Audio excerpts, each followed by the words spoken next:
Ja, geld is nie alles nie. Ek stem saam.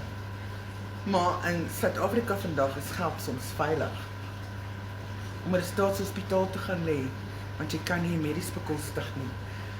Om jou kinders aan dit uit te lewer. Daar was pas weer in KwaZulu-Natal 'n geval van fisieke geweld van 'n versorger teenoor pasiënte. Hierdie is goed wat elke dag in Suid-Afrika gebeur.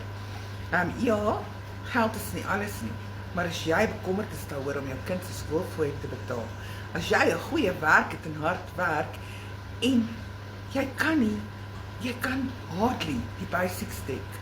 Weet jy wat? Dan is geld belangrik. Dan raak geld alles. Want jy bekommer jou die hele tyd hieroor.